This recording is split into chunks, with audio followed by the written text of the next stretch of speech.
Bonjour à tous, voilà, c'est une première. J'ai décidé de me lancer sur YouTube de façon très informelle, c'est-à-dire pas de maquillage, je suis pas coiffée du tout, je suis vraiment dans l'instantanéité, mais j'avais envie de réagir à pas mal de choses que j'ai écrites sur mon blog et qui, à mon avis, méritaient de passer à la vitesse supérieure, c'est-à-dire cesser d'être dans le silence, cesser de se cacher et à un moment donné, essayer d'impliquer le public, d'informer le public d'abord, hein, et puis d'expliquer, parce que j'écris beaucoup de choses, mais je pense qu'il faut parvenir à donner comment dire,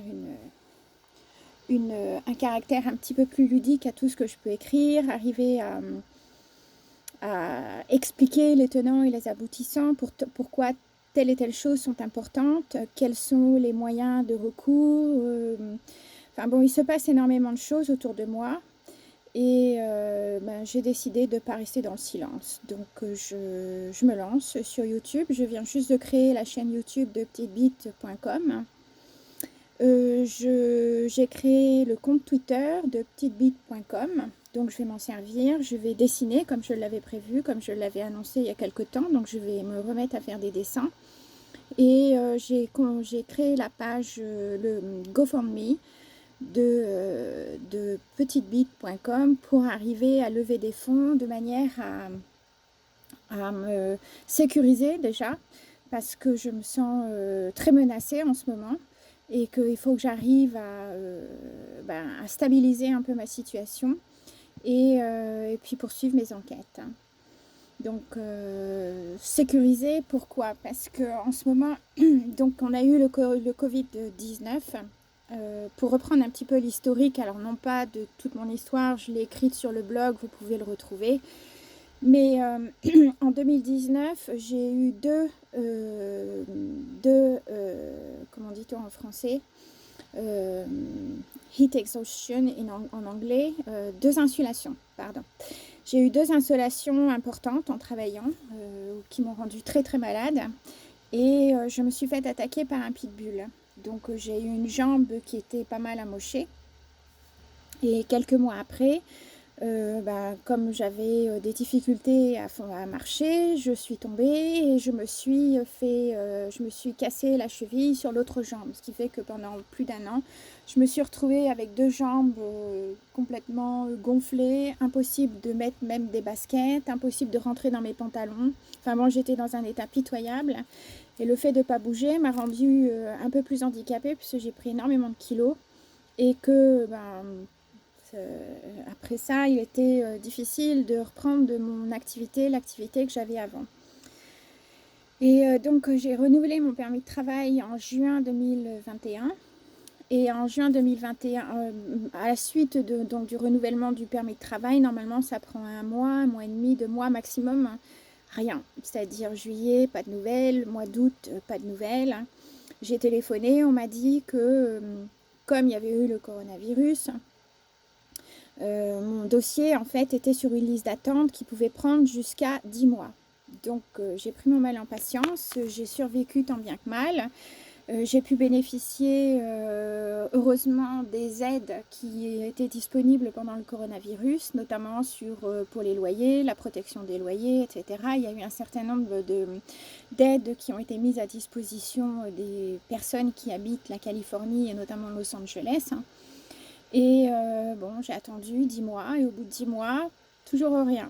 Donc je téléphone au service d'immigration, on ne me répond pas. Donc j'ai décidé d'écrire à un sénateur américain qui, a priori, a lu mon email, puisque 3 jours après, j'avais un courrier des services d'immigration me disant qu'il ne pouvait pas donner suite à ma demande de permis de travail, puisque mon dossier n'était plus au niveau des services d'immigration américains. Mon dossier a été transmis au département de la justice. Donc pas de travail, ça veut dire pas d'argent, pas d'avocat, pas beaucoup de choses qui deviennent forcément impossibles. Donc, je suis allée à mon rendez-vous avec le juge. J'avais un rendez-vous donc en 2022 avec le juge d'immigration. Je suis allée à ce rendez-vous en espérant que les choses allaient se débloquer. Mais non, parce que ce rendez-vous, c'était simplement le premier ce qu'ils appellent hearing. Et en fait, il s'agissait juste de savoir si je confirmais ma demande d'immigration ou pas. Donc, j'ai confirmé ma demande demande d'asile. Donc, j'ai confirmé ma demande d'asile. Et, et, euh, voilà. Bon, toujours pas de travail, toujours pas de permis de travail. C'est pas que j'ai pas de travail. Du travail, j'en aurai, c'est très facilement. Mais je ne peux pas prendre de travail tant que je n'ai pas de permis de travail, parce que si je prends un travail sans permis de travail, en fait, c'est un crime. Et je pourrais me retrouver en prison, expulsée et envoyée à la frontière au Mexique ou n'importe où, perdre tout ce que j'ai, c'est-à-dire ma maison, mes affaires, mon bureau, mon chat, tout, pour quelque chose qui devrait pouvoir se résoudre assez facilement, a priori. Donc, j'ai vu le juge l'année dernière. Je lui ai annoncé qu'en plus de ma demande d'asile, j'allais de toute façon demander une demande de visa, ce qu'on appelle un EB2, National Interest Visa. Et elle m'a dit qu'elle en prenait note.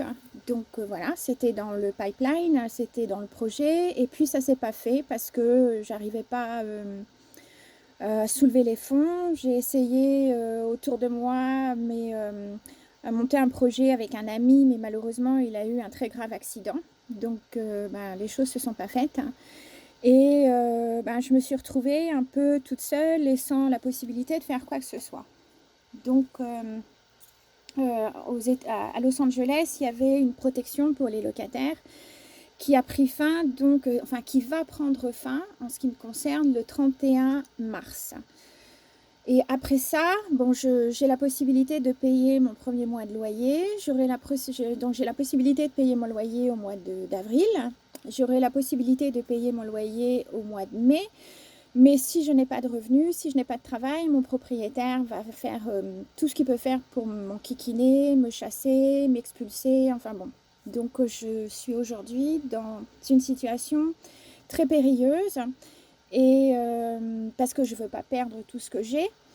Mais en plus, j'ai un autre rendez-vous avec le juge au mois de juillet. Donc là, c'est le jugement où le juge doit statuer, savoir si... En fait, je suis rentrée aux États-Unis avec un visa, ce qu'on appelle un WB, c'est un business visa, qui était valable pendant 3 mois. Avant l'expiration de mon visa, j'ai fait une demande d'asile politique. Et ce que l'immigration, en fait, aujourd'hui, ce que le juge doit statuer, c'est est-ce que ma demande d'asile est recevable. Donc, soit elle décide que ma demande d'asile n'est pas recevable, auquel cas, je peux être expulsée. Soit elle considère que ma demande d'asile est recevable, auquel cas mon dossier retourne au service d'immigration traditionnel. Alors, déjà, ça, à mon avis, constitue un scandale. Parce que si j'étais rentrée illégalement aux États-Unis en passant la frontière de nuit dans un pick-up avec des smugglers qui m'auraient fait rentrer en passant la rivière ou par n'importe où, j'aurais demandé l'asile politique et j'aurais un permis de travail au bout de 30 jours et absolument aucune inquiétude ni aucune nécessité d'aller devant aucun juge pour statuer, savoir si ma demande d'asile est valide ou pas. Là, je suis rentrée aux États-Unis avec un business visa.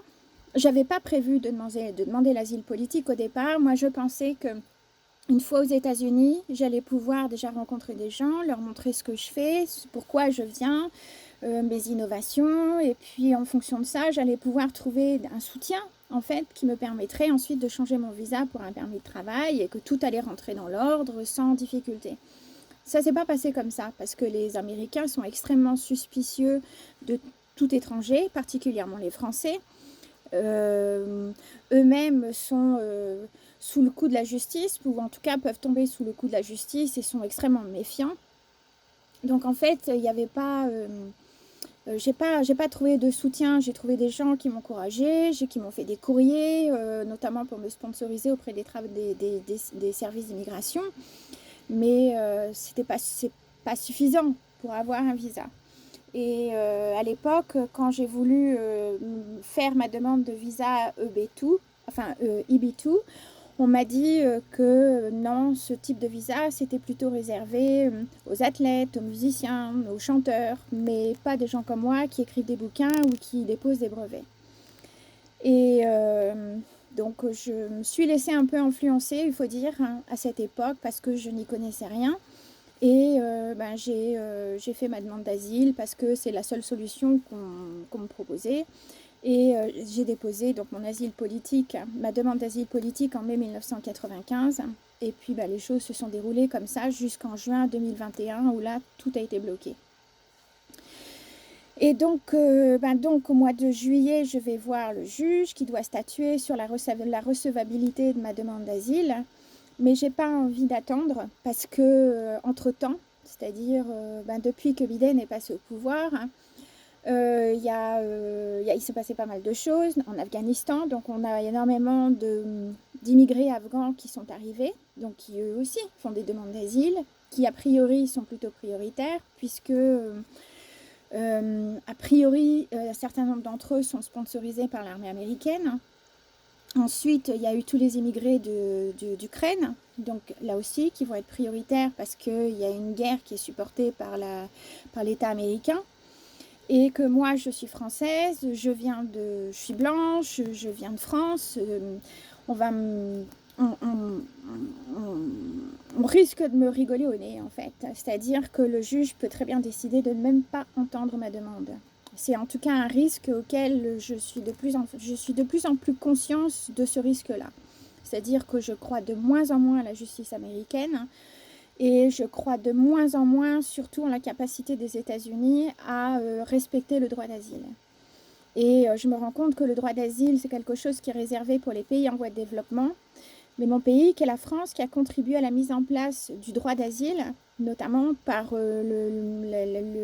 la définition des droits de l'homme et la participation de la France auprès des Nations Unies, eh bien, en fait, je me rends compte que moi, mais comme n'importe quel autre citoyen français, nous n'avons pas droit à cette protection-là. C'est-à-dire qu'il y a un a priori dès le départ qui fait que on est censé être riche, on est censé venir d'un pays qui est parfait, dans lequel toutes les règles de droit sont appliquées. Et a priori, on ne devrait pas avoir de problème. En tout cas, pas de problème suffisamment important pour venir demander l'asile politique aux États-Unis. Donc, tout ça soulève un certain nombre de questions, ce qui fait que je commence à avoir un petit peu peur de ce qui va se passer au mois de juillet. Et pour me sécuriser, donc je dois sécuriser mon logement, je dois sécuriser mon statut d'immigration, je ne veux pas me retrouver à la rue, je ne veux surtout pas me voir expulsée. Parce que les États-Unis peuvent m'expulser n'importe où, que je suis française et que quand même les États-Unis sont un pays très anglo-saxon. Donc on sent bien qu'il y a une volonté politique aussi d'en faire baver et que je ne doute absolument pas de la volonté des Anglais à vouloir se faire un peu les dents sur une petite Française. Et en même temps, il y a les enquêtes qui sont là, qui avancent.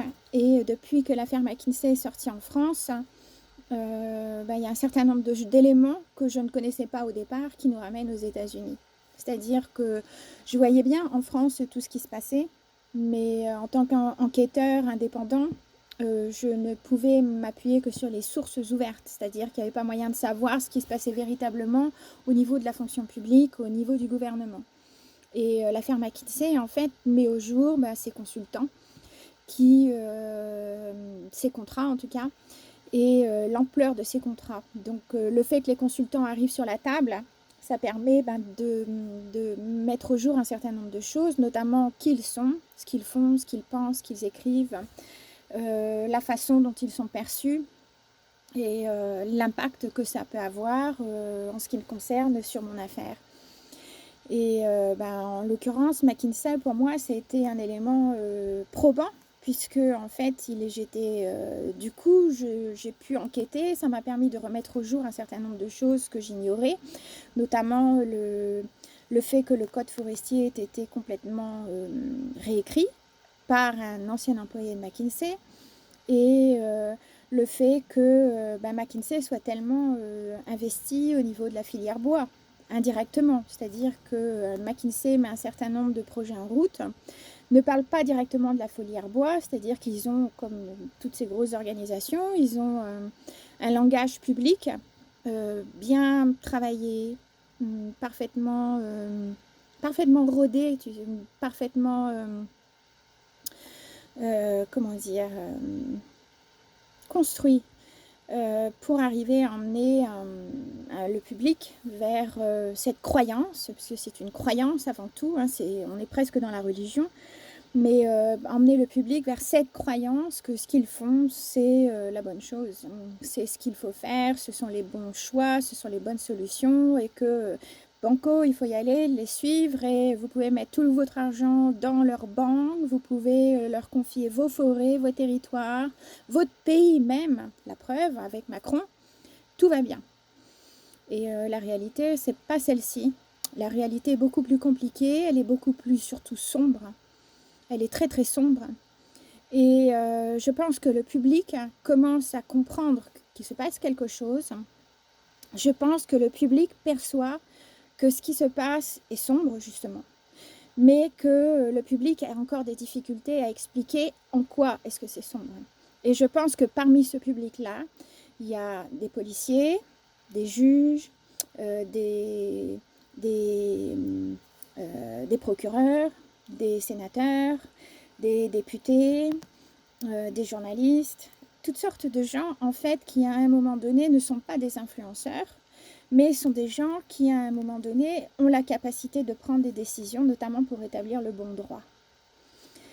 Et en ce qui me concerne, je considère que le droit a été bafoué, c'est-à-dire que j'ai été attaquée, j'ai été sabotée, que ma famille a été attaquée également, j'ai tout perdu. Je vis dans un bus, pour ceux qui ne le savaient pas. Donc un bus c'est petit, hein, c'est même pas le fait que ce soit petit, c'est que j'étais obligée de tout construire moi-même. J'ai acheté ce bus avec les sièges, avec tout, la crasse qu'il y avait dedans, il a fallu nettoyer, il a fallu déconstruire pour arriver à reconstruire, et ça se fait pas du jour au lendemain, parce que je suis arrivée aux États-Unis, j'avais 46 ans, qu'il a fallu que je travaille beaucoup pour arriver à payer mon loyer, et puis à modifier ce bus, c'est-à-dire faire suffisamment d'argent pour avoir la moindre petite chose, et que ça se fait pas du jour au lendemain, quoi. Donc c'est des années où on vit pas, on n'a pas de vie sociale, et encore même j'arrive pratiquement au bout, mais j'ai toujours pas de vie sociale, parce que c'est petit, parce que c'est pas la France, quoi, c'est pas ce que j'avais en France. Et donc j'ai perdu beaucoup de choses, toutes mes machines, des machines-outils que j'avais pris le temps de chercher, de trouver surtout. J'ai parcouru la France, je suis allée dans un certain nombre de régions pour arriver à trouver exactement les machines dont j'avais besoin. Je les ai remises aux normes. J'ai fait fabriquer des pièces françaises pour arriver à les modifier et montrer que l'on était capable de créer un outillage français. J'ai fait beaucoup de choses pour avoir des machines qui me permettent de développer mes prototypes, hein.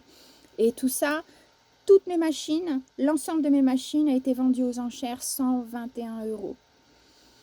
Donc j'ai énormément d'amertume, hein. Et j'ai de l'amertume, j'ai même de la haine d'une certaine manière, parce que ceux qui ont fait ça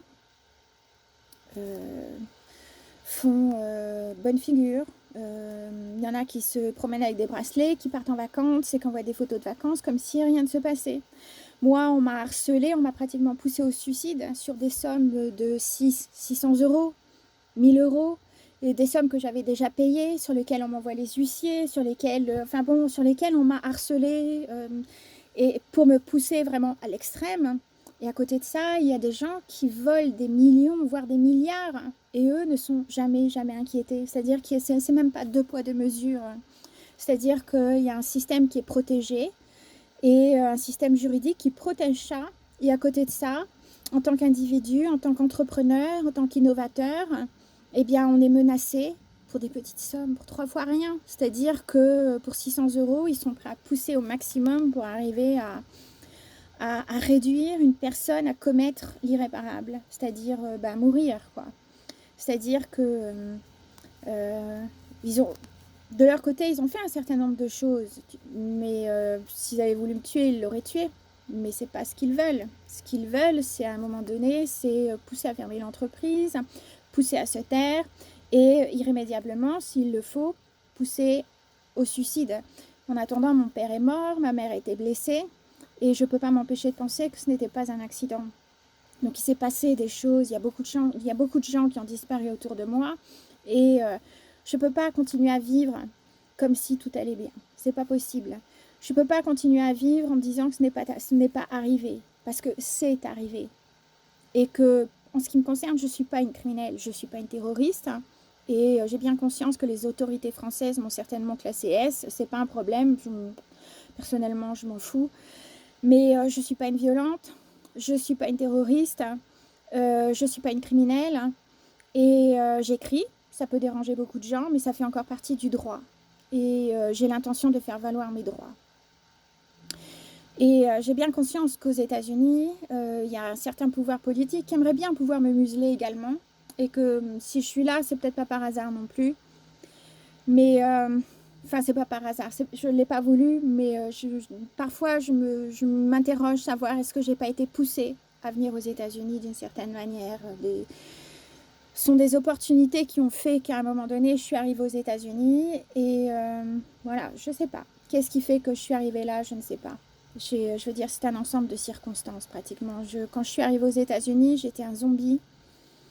Et il m'a fallu un certain temps pour réaliser que j'étais arrivée là et je ne sais même pas comment j'y suis arrivée.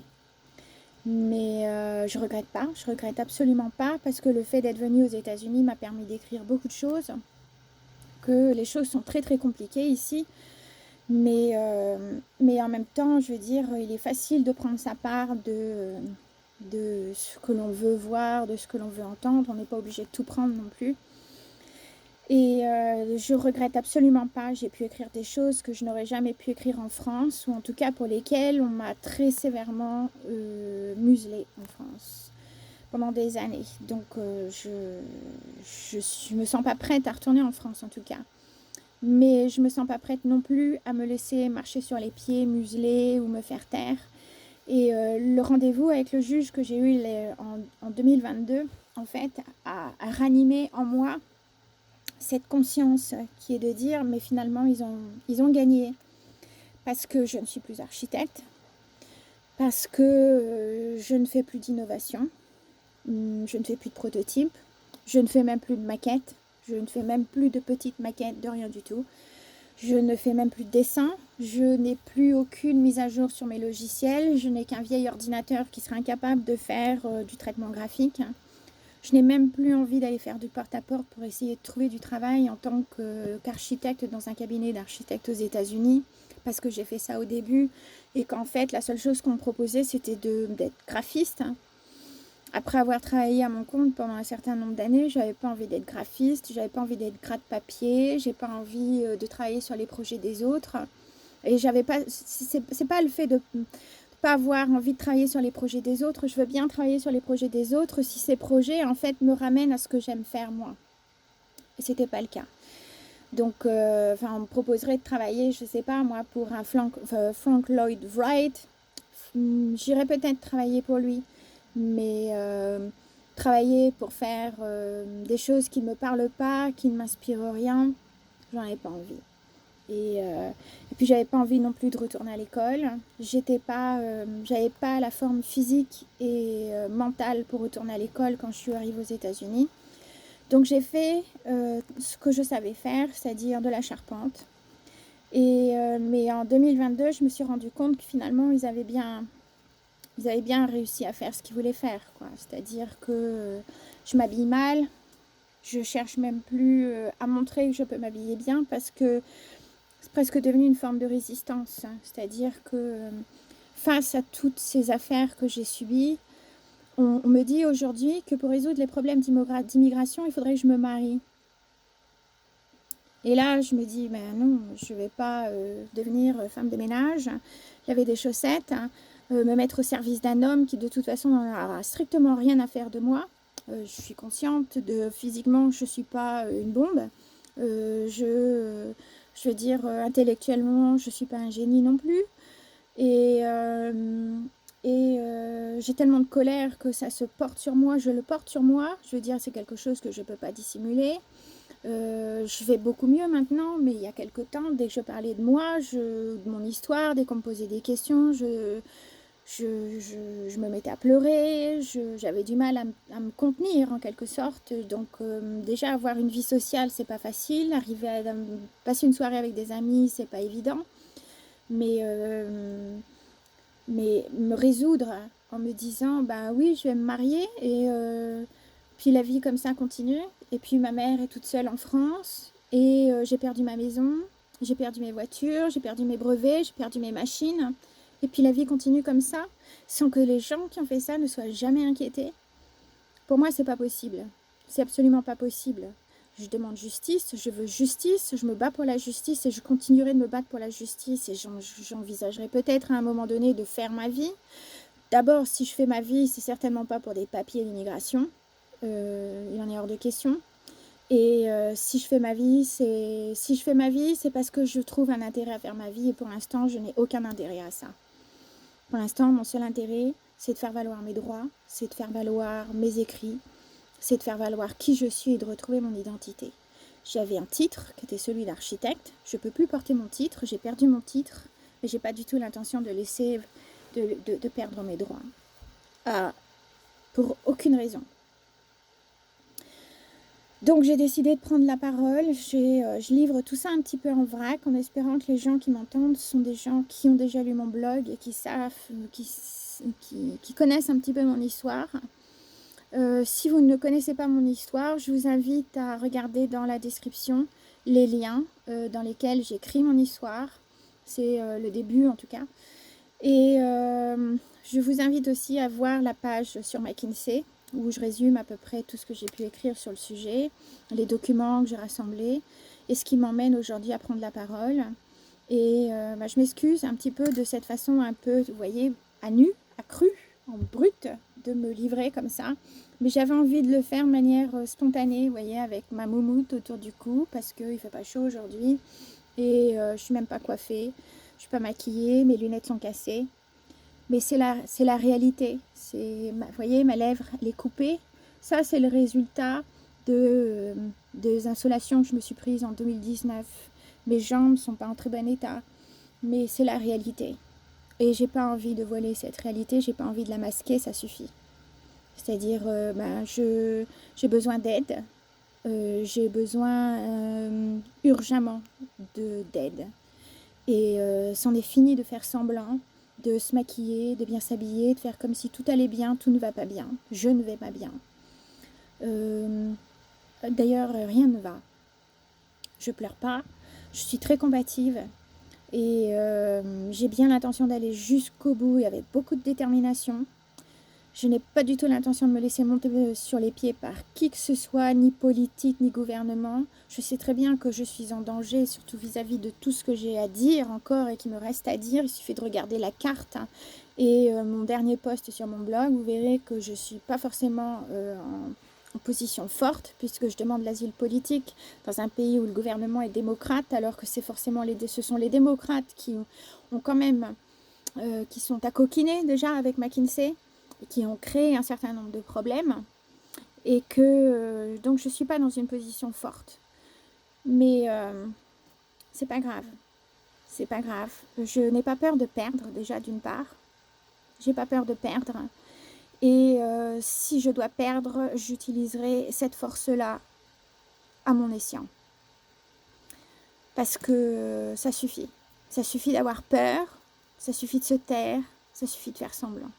Maintenant, il est temps de parler, d'expliquer, d'informer le public, de dire ce qui se passe, de montrer ce qui se passe. Si on m'expulse, je veux le montrer. Si on m'insulte, je veux le montrer. Si on me méprise, je veux le montrer. Si on me vole, je veux le montrer. Si on me dépouille, je veux le montrer. Je veux montrer toutes les difficultés de cette vie-là, à demander l'asile politique. J'ai bien conscience que des Français peuvent y penser. Et si vous avez pensé à l'asile politique, contactez-moi. Je vous donnerai des tuyaux si je peux vous en donner. Parce que je pense qu'il y a moyen de tirer des leçons de mon expérience. Mais bon, voilà, ça suffit. Et aussi, une chose que je voulais rajouter, j'ai décidé de porter plainte auprès des Nations Unies, justement pour le traitement que je subis aujourd'hui. Parce que le travail, ça fait partie des droits humains. Laisser une personne sans travail, c'est la dépouiller des moindres ressources. J'ai perdu ma voiture dans tout ça, j'ai perdu, beaucoup de choses ont dégringolé autour de moi suite à ça.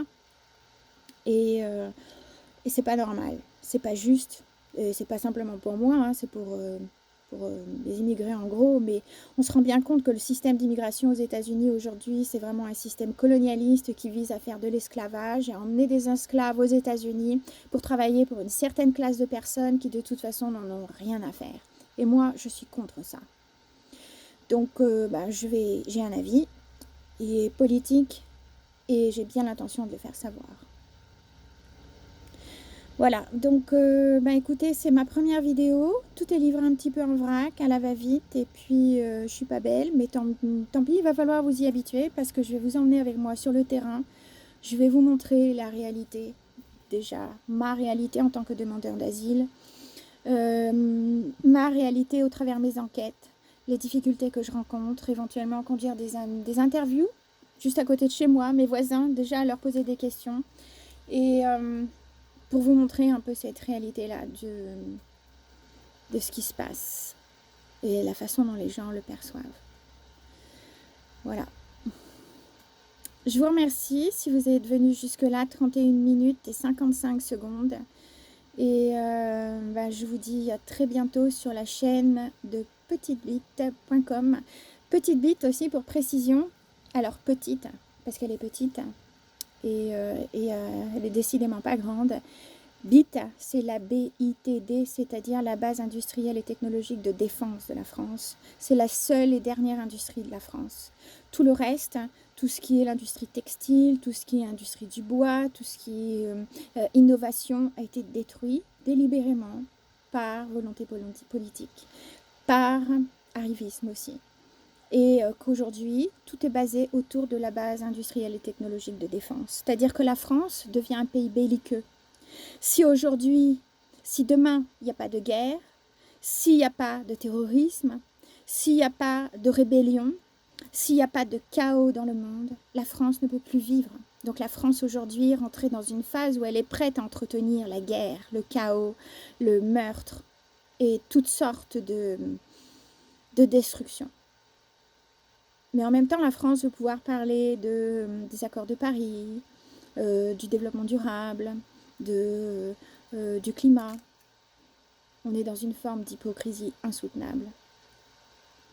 Donc j'ai créé petitebite.com pour dénoncer tout ça et surtout pour expliquer des choses que les gens ne savent pas, pour mettre la lumière sur un certain nombre de choses aussi, parce que depuis que j'ai écrit, j'ai quand même envoyé des communiqués de presse à des grands journaux, que depuis que j'ai envoyé mes communiqués de presse, comme par hasard, il y a des gens qui sortent, vous savez, comme ça, des caves, comme des rats, qu'on ne connaissait pas avant, qu'on commence à voir aujourd'hui. On apprend leur nom, on découvre leur visage, on commence à savoir qui ils sont. Et ces gens-là veulent paraître très très gentils, ils ne sont pas gentils. Et donc voilà, j'ai décidé moi aussi, tu vois, vous voyez, de sortir de mon cachot et de prendre